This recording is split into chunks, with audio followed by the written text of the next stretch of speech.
Welcome to a new episode of These Go to 11. Let's turn it up.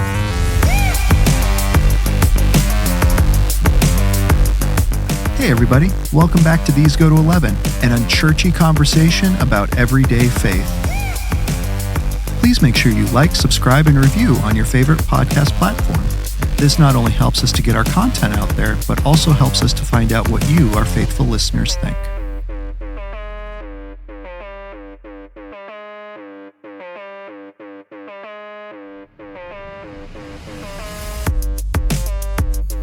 Ladies and gentlemen, welcome back to These Go to 11. Once again, I'm Nathan Bell. Joining me as always, Greg Dutcher. Greg, what is going on, my friend? Man, I don't know if I can top Matt Smith, our guest last week, dude. Always bringing it. There's no chance, but we knew he was going to be good. I mean, at least better than, that schlub we had on in June, Dave Shive. Dude, Shive, man. That dude. What a slouch, man. No, and I knew that topic last week would resonate with Matt. Yeah. And I liked it, dude, because I feel like it has the potential of being a very guilt-producing topic, church attendance. Yeah. But I just think the conversation found its way to be, I hope motivational. Yeah. Which is kind of the theme of this whole summer. It is. Motivational, like there should be a push, but there shouldn't be a crush. Well, it's really what we talked about in week 1, right? Well, technically week 2 of July, but week 1 of the series that we're doing, Making the Most of Summer. Yes. Which is, there's got to be a deeper question there. If you're not missing it, right? If you're not missing your family, in Christ, if you're not missing the fellowship of the believers, there's a deeper conversation that we have to have. Of course. It's right? the why is always the important. Like why, all things being equal, that should be a very desirable thing. Yeah. And maybe, I've got some unreconciled. Well, then let's talk. That's important. Yeah. I get why you're feeling it. Right. But the good on the other side of that is too important to just stay stagnant. Yeah. Right. And that's kind of the whole thing. Summer to me, I've been thinking about this a lot this month. It's the potential and the temptation to be just stagnant. It is, yeah. Just so much so, right? And I think that's where we're trying to shift that into no. Let's look at the potential, right? We talked about let's look at the fresh start that summer can offer us. Again, people oftentimes think New Year's resolution. No, let's look at the summer as that opportunity, really, because what we're going to get at eventually is the point where we realize every day is a fresh start. Absolutely. Right? Yeah. With Christ, there is no waiting until the summer, there is no waiting until New Year's. It's start now. Dude, that would be a great theme to wrap up the month with next week. Ooh.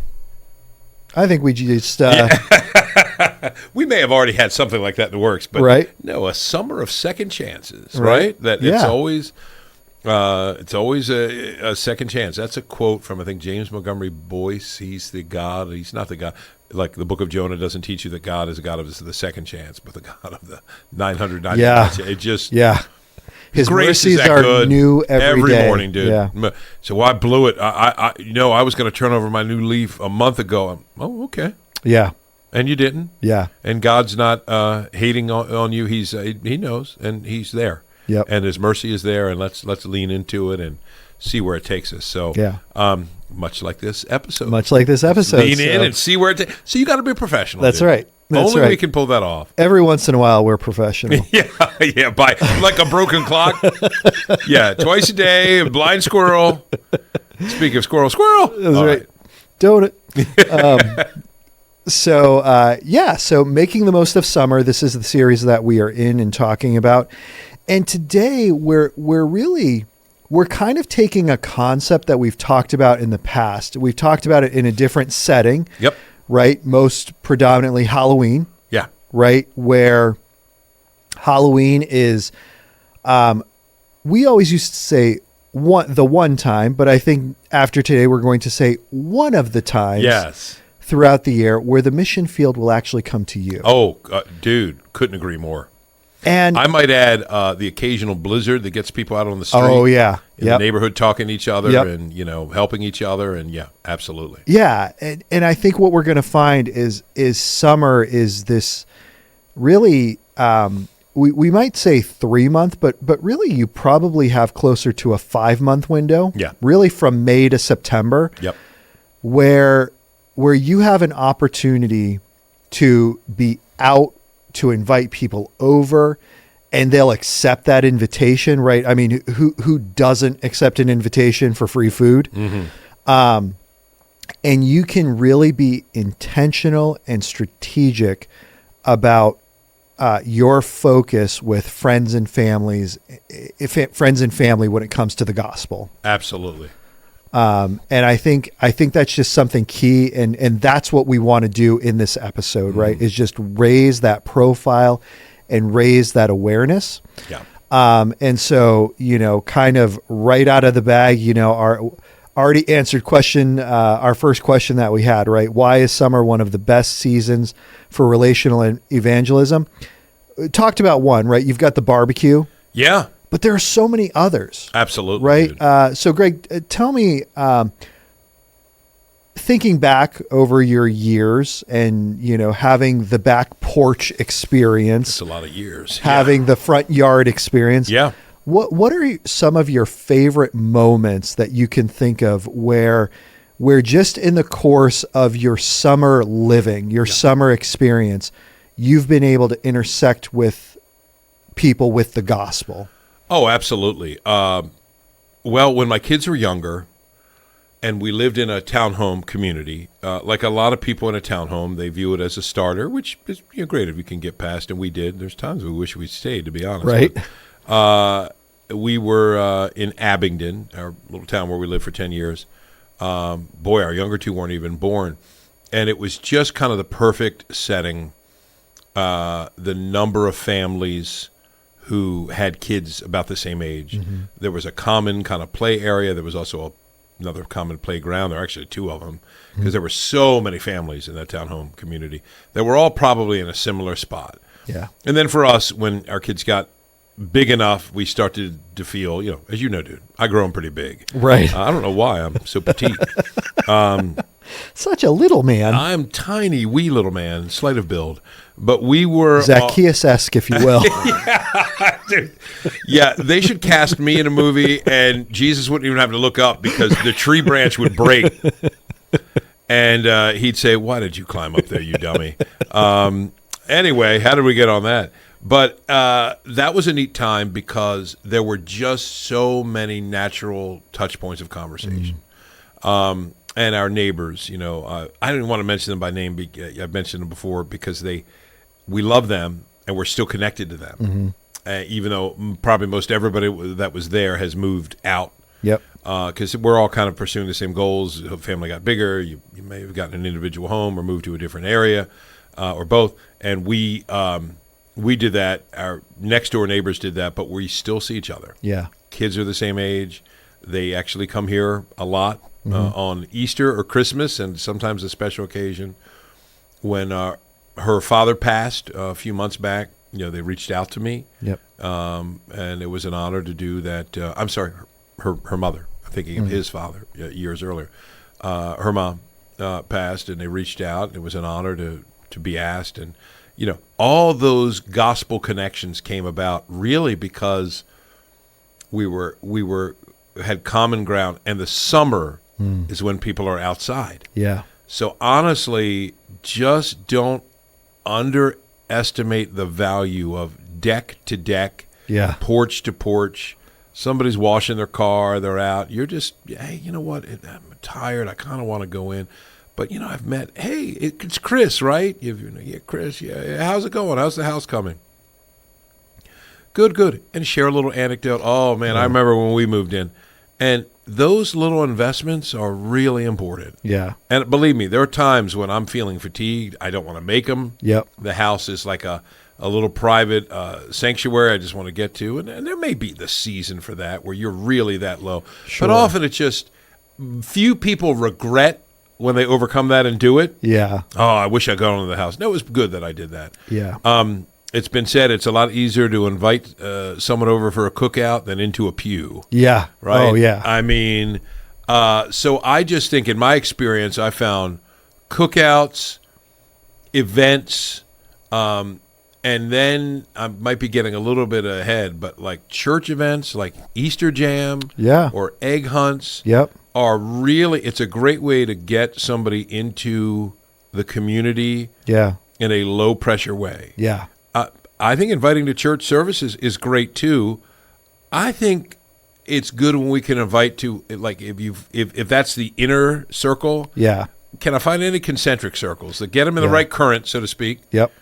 And in the right zone, but yeah, just being outdoors. That's why I mentioned blizzards too. Yeah. In our new neighborhood, where we've been for 12 years now, feels like an old neighborhood. It was a lot harder to get connect because they're individual houses. Yeah. And it's easy to just kind of be your own stuff. Yeah. The few blizzards or big snows we've had, everybody's out on the street. Yep. And hey, well, I'll tell you, this is something else. Hey, you need any help? Yep. Our neighbor Mike, got a snow blower. So the last big blizzard we had years ago, I was out. He goes, "Hey, Greg, don't do that. I got you, man." I said, "No, Mike, you don't have to do that." No, I like it. I got you. If you want to come out and do a little thing around the car, that's hard to get. Snow blowed practically our whole street. And it was nice. Those opportunities to just be a good neighbor. Yeah. Yeah. Because they might know, I think they go to church. Don't you always see them? Yeah, man, that's not my thing, but I like them. Yeah. Because we've talked about this before in other contexts, dude. A great reaction is, I don't know about their whole faith thing, right? But I like them. Yeah. What a win. Yeah. Well, isn't this what Jeremiah tells us and Peter tells us, right? That we are to be the good citizens. We are to be the good neighbors, right? Yes. That when people see us, to your point, they're supposed to look at us and be like, man, that Jesus thing that they do is just kind of weird. Yeah. But yeah, I like them. I mean, they're always out there saying hi. They're asking about me. Yep. They took stock and noted, when my mother passed away or my father passed away, and they showed a genuine interest in me and my well-being. Yep.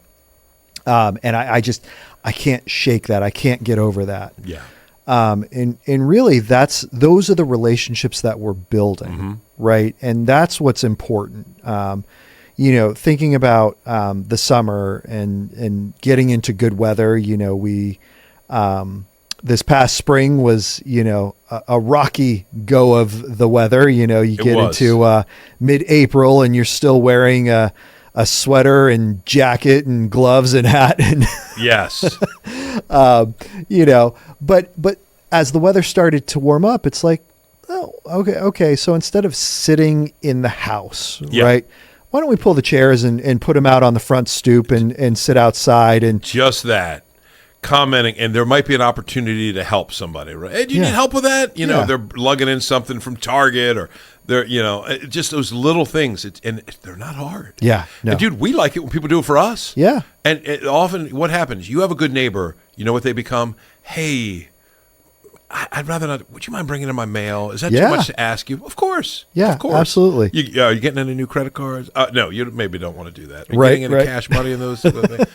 No, can I open that for you? But dude, think somebody, like we've been asked a few times, the neighbors I mentioned said, would you mind just bringing it in? Because they were gone one time for 2 weeks. Yep. And they said, it's just easier than the post office. I said, yeah, no problem. Because every couple of days or whatever, but if you think about what somebody's letting you do, that's trust. Yeah. They're letting you take their personal, give a key to their house, to walk in their house. And it's saying a lot. I know you're not going to come in and steal our silver or, our TV and you're not going to have a party in that house and trash it. It's like, because you just don't do that to a stranger on the street. Right. You do it to somebody that you have come to trust, and it's a really special thing. And man, the summer just presents opportunities. The other things too, the deeper. All right, I'm going to lay a foundational thing I should have started with. Mm-hmm. I think the dude's name was Michael Green. Mm-hmm. I've talked about this maybe on this podcast, dude, or in some context.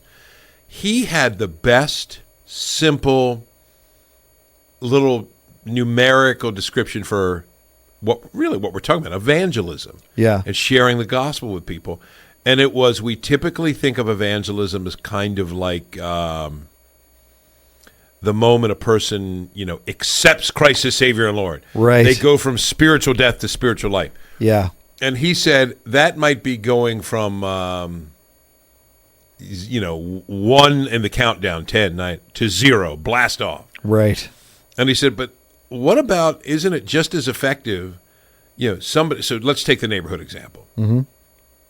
A new neighbor moves in, and they're doing it, and then they come in, they're might be, I hope we have good neighbors, etc. They're starting at a 10. Mm-hmm. Maybe the first time you see them, hey, can I help you guys with that mattress? When I took my mattress, and that was, by the way, I'm Greg. Oh, you're Joe. We're so excited to meet you. Hey, listen, we want to stay out of your way. Let us know if you need anything. And just, and maybe, that Greg guy was nice. Yeah. He said, boy, they were nice. Maybe they might not even know that you're Christians yet. Right. But they find out later, yeah. They're kind of church people. Maybe you've gone from a 10 to a 9. Yep.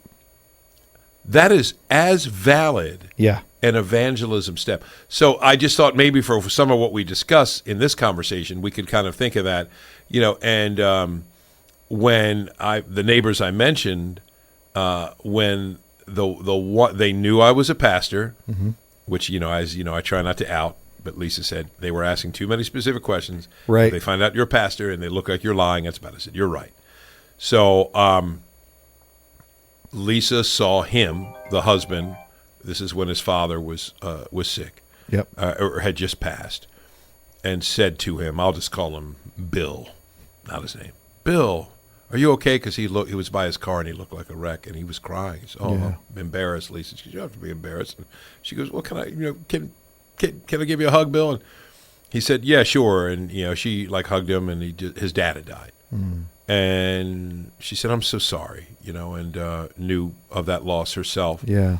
And just, that was it, just talking. And said, oh, thanks, and then later he came over. I was at church and said, hey, do you think, Greg, I know he's so busy probably when he gets home, would he ever want to talk, about, I just got some questions about death. And dude. Yeah. To get to that point, there must have been, by God's grace, some moving from a 10 to a 9 to an 8 to a 7 to a 3. Because that's you're not asking somebody that unless you feel pretty comfortable. Yeah. So I just think that's our goal. Yeah. I want to be accessible. And obviously, I'd love to see somebody come to put their faith and trust in Christ. Sure. So maybe somewhere along that scale is the time to invite, hey, you want to come sit with me at church? Yeah. I think for family, you're already there. Yeah. If they're, hey, church is, I'd love you to come sometime. Yeah. Yeah, my church isn't weird. Right. I promise you we're not weird. And if you think we're weird, let me know, because I don't want to be weird. Right. And they could come. But if it's somebody who's a true neighbor, and maybe there's a process. Yeah. No, and I think that's the thing, right? I think sometimes we miss it where our ultimate goal is, like you said, counting down from 1 to 0, where, the acceptance comes. But I think thinking through, okay, what happens if that never happens? Yes. Yes. Am I still going to be the neighbor, the friend that this person needs, right? Am I still going to be, what God called Abraham to be so many years ago, a blessing to the nations, right? Am I going to be a blessing to this person? Yes, that's exactly regardless. About it. And so that brings me to this question, right?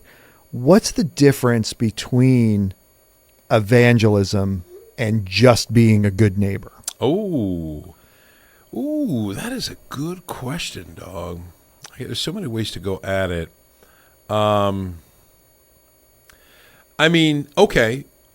I feel like this was the answer a couple of weeks ago when we talked. Was it the week 2? We did intentionality with spiritual disciplines. Yeah. I think intentionality is a big part of it, right? Look, it's easy to be a nice person that doesn't ever get into an awkward situation. Right. If you're intentional and you really believe this is a lost person that I want to help, I'd love to see them. Now, here's the fine line. Love is love. Yep. And I think one of the things evangelical Christians have not always done so well is we get excited about an evangelistic program or model. Right. I find, especially in this day and age, if that person catches on to that, so I'm really kind of a project. Yeah. And I think one of the things we should ask God to help us do is love the person, period, regardless of whatever happens. Yeah.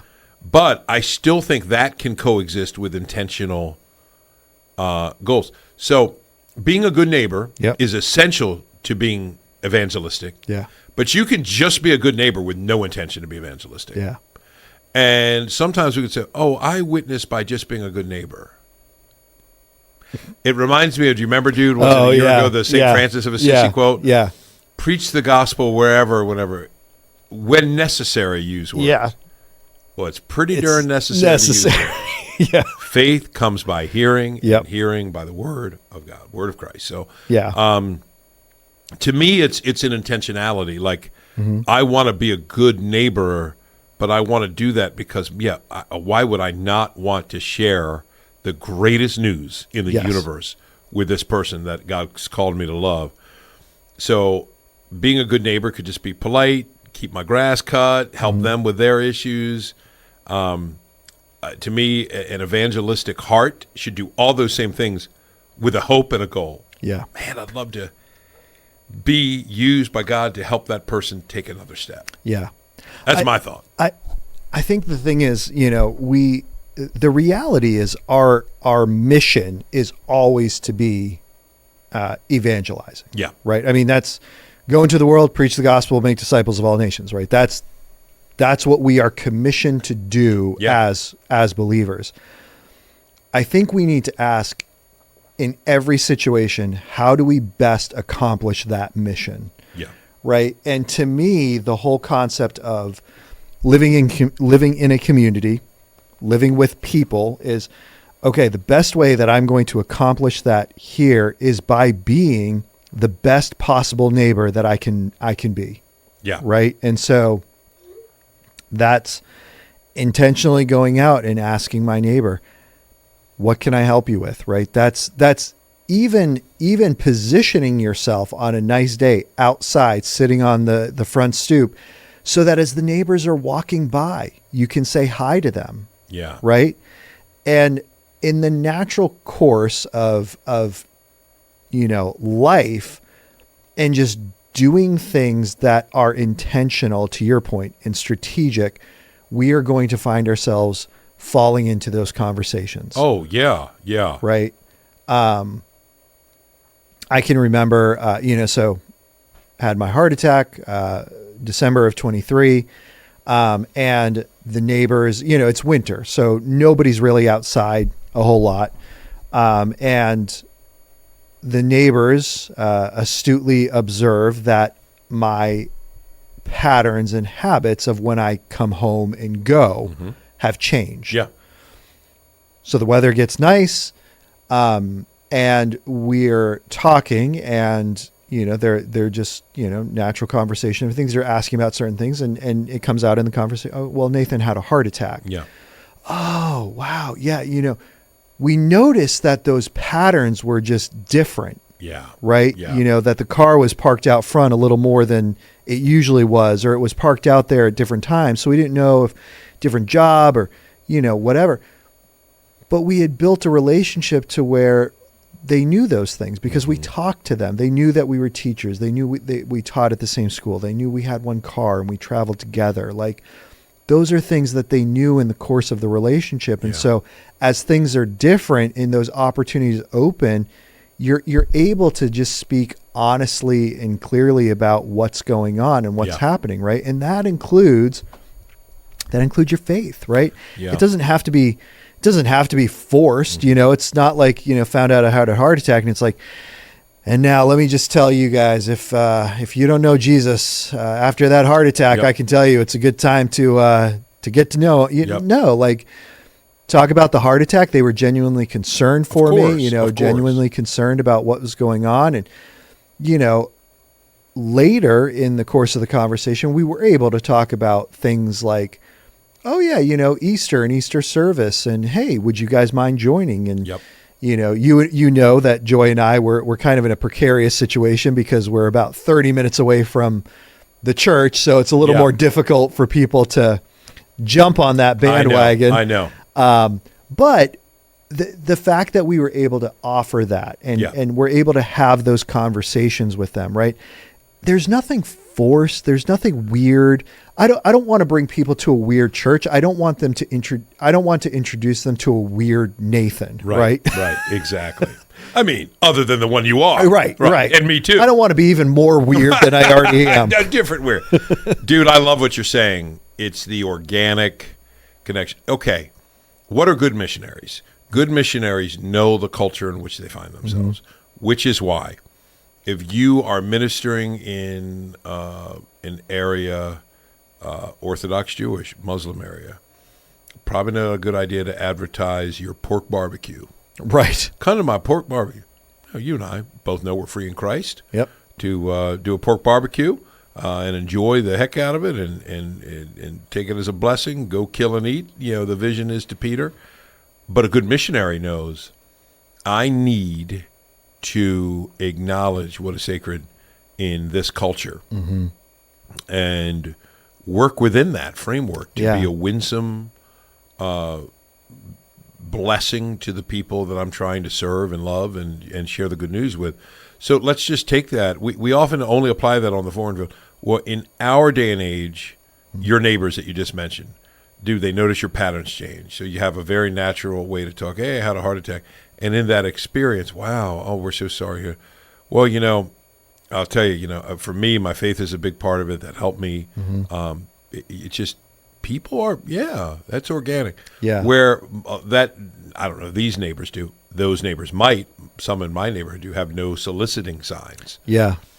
Which means it's a sacred cow in that culture. Yeah. People really don't want people knocking at their doors for anything. Right. The kid that's selling magazines for college. Right. Maybe not. I don't know. I had a young lady do that about 2 years ago, and we were like being nice, and she was doing her spiel, and she was really slick, and I could tell it was going to go on a while. And I said, I'm so sorry. You seem like a lovely person. I said, I can tell there's something to sell, which we're not going to do that right now. And dude, she chewed me out. It was like the moment that her thing wasn't working. And I was like, wow. So, I probably shouldn't have said it. I said, do you find that sales tactic effective? Right. She said something to me that I really shouldn't repeat on this podcast. But those are most people don't want that experience. Yeah. So anything that feels like forced solicitation is hard. Yeah. Then sometimes people, well, how do we share the gospel? Well, you know what? You look for the organic ways people share things. Yeah. And in our culture, more than any other time, the sharing of your experience is usually considered quite valid. Yeah. It's usually considered valid. I think that's just a smart, wise way to go. I'm going to share my experience.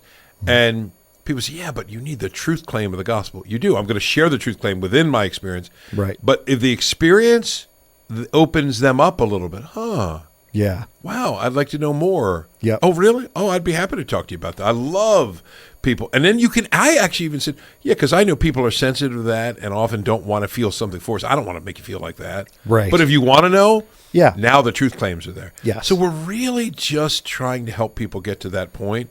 So to relate this all to summer, I mean, we can keep going back to this, but I was just thinking the opportunities for, at least in the girls sometimes like to go. I like to go there too. I act like it's their thing. The Bel Air Market, which is, kind of your outdoor market that kind of runs from the spring even into the fall. Yep. Get up early on a Saturday. That's the bummer. I'm always up early, but you go down. If that's something a neighbor like, oh, hey, would you want to go to the market with me? Yeah. We could, or at least meet somewhere there if you've got somewhere else to go.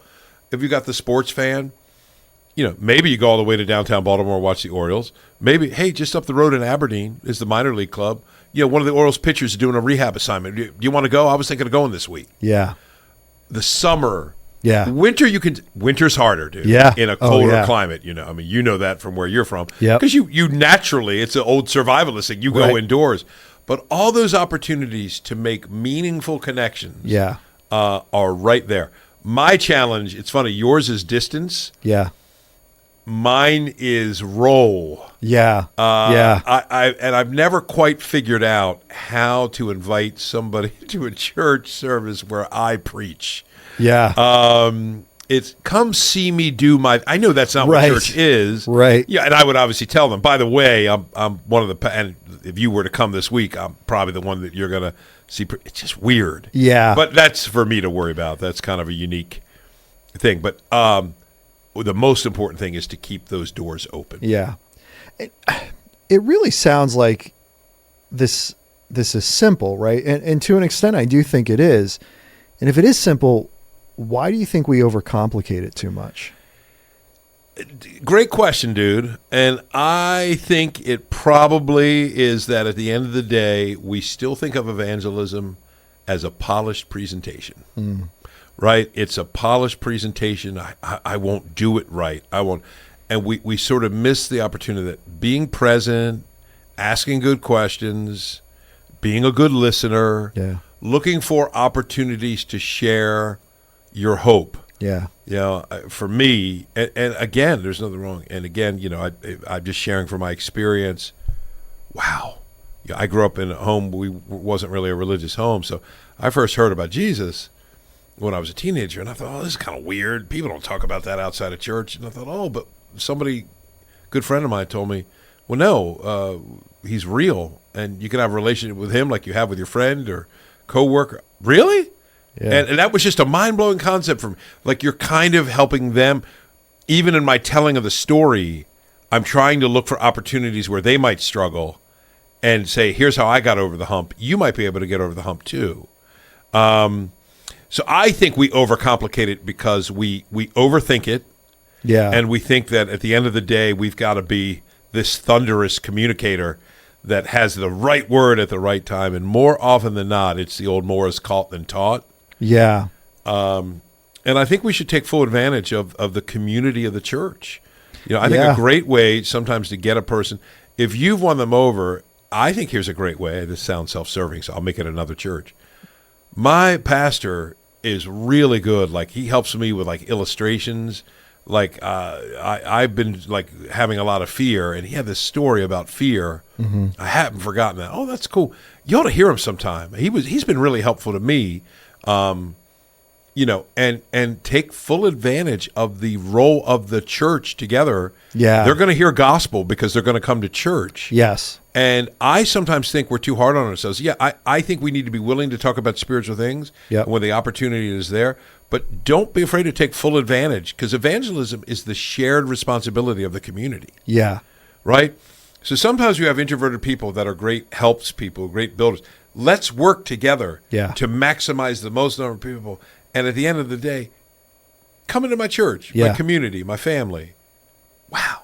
Yeah. And the things that can happen are incredible. Yeah. It's interesting because I think what we've done is we've boiled this down, like you said, this polished presentation, right? You got the 4 spiritual laws, the Romans Road. I used to do the 4 laws. The flaws. Yeah. We call them as a joke. 4 laws. You mean the flaws? The flaws. All of these things that we have, and really the example that we have throughout all of Scripture is touch points, commonality. Yeah. Right. I mean, even back in Genesis, right?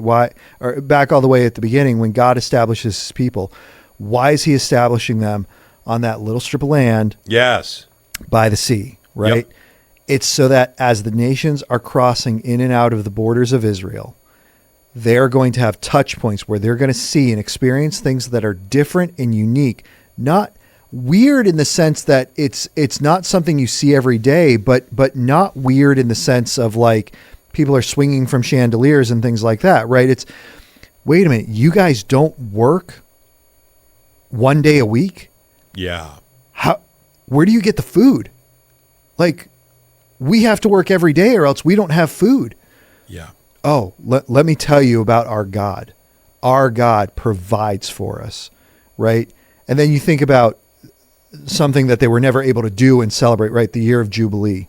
Yeah. Right? You're not working for a year? How do you guys get food? Right. Oh, let me tell you about my God. Yes. My God supplies all my needs. Yeah. Right? Wait a minute. You treat your servants with respect and dignity. Why do you do that? Like, they're just our property, right? Oh no, these are image bearers of our God, of the one true God. And so he's told us that we need to treat them with respect and we need to treat them with dignity. Oh, yeah. That we can't handle them just like their property or like anything else. Yeah. And that's the whole point, right? Is to be set apart and to be different. And so when we think about that idea and that concept of, well, what is evangelism? Evangelism is simply, it's being set apart, that when you are looked at in the normal course of your day, somebody sees something different in you. Mm-hmm.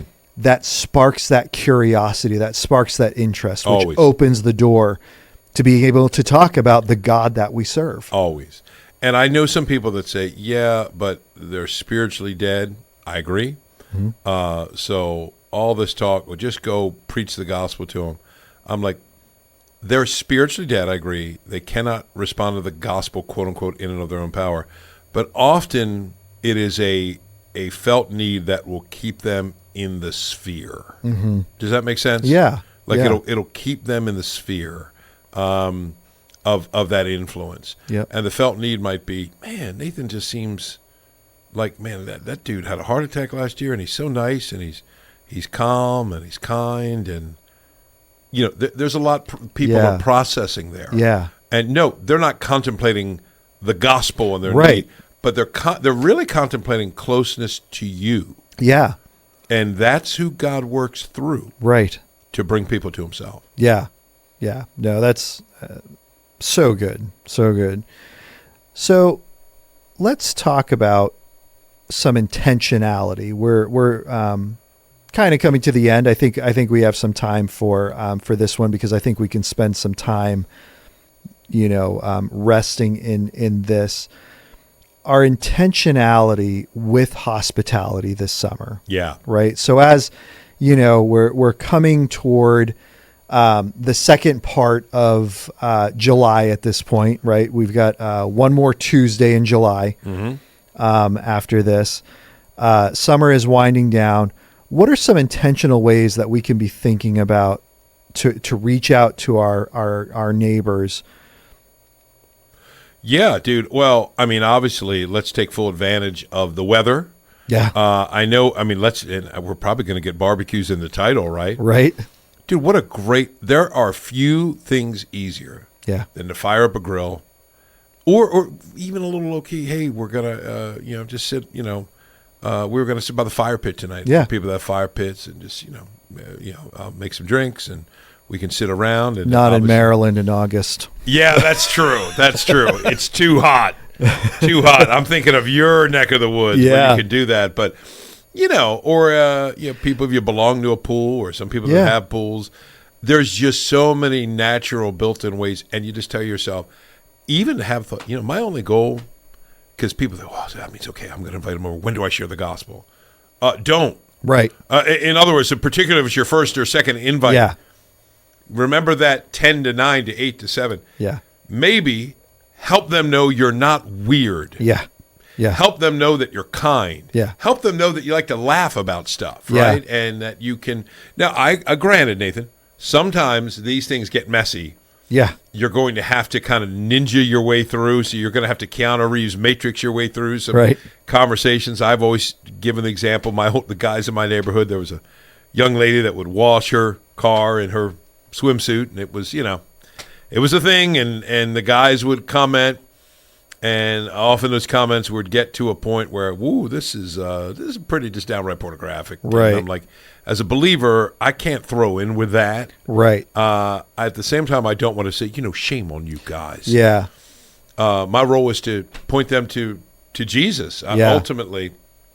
So it can get messy. Yeah. So what I would always try to do is ninja my way out, and come up with stay in the conversation. But, oh, man, yeah, that car, that Camaro, I said, Did you guys see? Remember there was that Camaro that used to be parked over there that was just, it sat there for months and it just rusted out? Yeah. Anybody ever know? Did they find out whose car that was? Yeah. Something that you can stand. Woo! And I mean, you talk about relying on the Holy Spirit. Yep. It might not sound the most spiritual, but Lord, how do I stay in a conversation with people that I want to introduce to you? The conversation's going south. Yeah, the easiest thing is just stay in my church world, stay in my bubble, talk to only like-minded people. Yeah. Yay. We never get to share the gospel with anybody. Right. I think we all know that's not what God wants. So I think looking for the opportunity summer affords. If you have kids, hey, it might just be if they trust you. Do you want to come over tonight? We're going to have like we're going to make snowballs, or we're going to go to the snowball stand, or we're going to have make your own Sunday bar, right? Yeah. And there's just so many ways where people are out and they're looking for conversation. I'd say, be as creative as you want. Yep. We've got some people in our church, like Emily, who does a great job with this. She lives up there near Star, our kidsman director. They just, I see them really thinking through a lot of friend and neighbor engagement. Yeah. In non-obnoxious, really compelling ways. Yeah. And I've seen some of those dear folks come into our church. Yeah. And you say, well, do they come to faith? I said, well, that ultimately, you do get to a point where like, we'll see what God does. Yeah. Right? Yeah. But we just want to do what we're called to do. Yeah. And so I'd say take full advantage of those things. I think part of that too is really kind of diversifying yourself. Yeah. And what I mean by that is, Greg, you and I talk so much about movies and entertainment, right? Yeah. It is a touch point in society. Right. For sure. But also, and I am not a sports person, but I can fake it. Yes. And I'd like to think I can help you with that. I know enough Yeah. that when I meet a sports person, I don't want to shut down that opportunity. No. Right. And so I find touch points that I can hit on, and I can say, it's like, hey, oh man, yeah, football. Oh, I don't know a ton about football, but tell me about your team. Like, what do you love about them? I mean, I grew up in New England, so the Patriots. I don't get a chance to see them play down here. Yep. There are ways that you can keep them engaged and involved in the conversation for the sake of the relationship building that you are trying to do. Yep.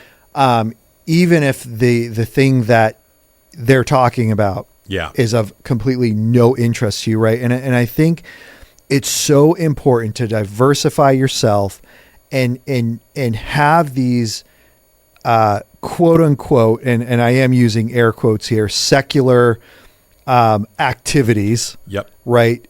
That you can have as connecting points with people. Yeah. Yeah. That's true, dude. I think in that situation, I love the situation because I've been in that spot too, where I've been with people. Oh, I know a little bit about this. You know what I do? Make yourself a learner. Yeah. Yeah. Like, so you're talking to somebody in sports, you can say, my buddy is a huge Ravens guy. If you're thinking about me or Isaac or something, he always says, like, tell me about that. Like most people like, oh, I get to talk about the thing I'm excited about. Right. You're going to show interest. Yeah. And here people say, well, isn't your interest phony? Nope. Yeah. My interest is sincere because I care about making a connection to this person. Yes. That's how I feel about it. Oh, 100%. So, I don't give a rip about Formula One racing. Right. NASCAR, that's not my thing. I know one or two things that could probably get me say, tell me about that. Why is Formula One kind of considered I think somebody told me it's like the sport in terms of money potential. Like what? Like, tell me about it. I never quite got that. Oh, and if somebody knows it, well, next thing you know, that introvert is opening up, you're talking, and you're like, this is good. Do you know what you're going to find, too, in that situation is that this topic that you have no interest on, somewhere in there, they're going to say something that's interesting. Yeah. And it's gonna grab you, right? And you're going to remember that, and you're going to be able to use that as a touch point. And, again, for future conversations that you're going to be able to build and hold. It's also going to lead to other things where it's like, oh, you're not interested in sports, so what are you interested in? Right. And that's where you get an opportunity to talk to them, right? And at some point, the conversation is going to circle around to a topic that you both will connect on and be able to have that moving forward piece. 100%, dude. And Yeah, I just love it because we get in the Mid-Atlantic where we are. In April the weather started to get decent. Yeah. It was kind of hit or miss. But usually by the end of April. Yep. And usually here all the way through October, sometimes into early November. Yeah. It's usually good enough. Yep. And that's a special season. You think, Lord, you're giving us a season. Mm-hmm. It's not like we stop our evangelism. Sure, right. But it might look a little different. Yep. Kind of, it's been a theme this month. But yeah, I would say take full advantage. Yeah. To anybody listening, what are opportunities that are available? And we still got a lot of summer left. Yep. What is it? Just make a connection with the person. Yeah. Well, we talked about, I don't even remember now, 2 weeks ago or 3 weeks ago. It wasn't last week, I know that. But right here at the church, we change our rhythm over the summer. Yeah. Right? And so this might be a good time for you to change your rhythm too, right? You're not in community group on a regular night. So, hey, on that night, invite your neighbors over for a dinner, right? That's a great... Invite them over for for barbecue. Invite them over for dinner, which is something you can do in the winter too. Right. Hey, invite over, we get the fire going. Yep. We'll make it nice. Pull out the hot buttered rum. And yes. Ooh, the hot buttered rum. It's been a while since I've made that. Dude, that's good. Of course, I thought this was a Bible-believing podcast. Hey, Jesus loves alcohol. Yeah. Oh, my goodness. Wow, dude. Anybody paying attention now? We getting an email now? I'd say that is always a topic we seem to hit once or twice. I would say he made water into wine, not grape juice. So, yes, drunkenness is wrong. Yes, it is. That's not what you're talking about. Nope. So, that is so funny. Dude, on that note, womp womp. I would like everybody to know Nathan Bell spoke those words. I was over here pondering a psalm. All right. So funny, dude. Oh, man. Oh, my goodness. Dude, this has been good. Loved it. We're almost done July, though, dude. I'm already sad again. We are. I know. So yeah, we've got our last one on the hit parade here, which we are going to be focusing on.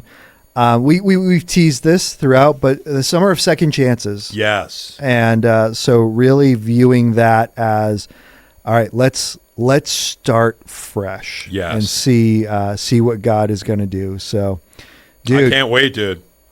Awesome. Well, until the next time, we just rock the Casbah. Thank you again for listening to These Go to 11, an unchurchy conversation about everyday faith. Once again, please make sure you like, subscribe, and review on your favorite podcast platform. And if you ever find yourself in the Forest Hill, Maryland area, please feel free to stop by at 135 Industry Lane, and you can get all of our service times and information at christfc.org. These go to 11.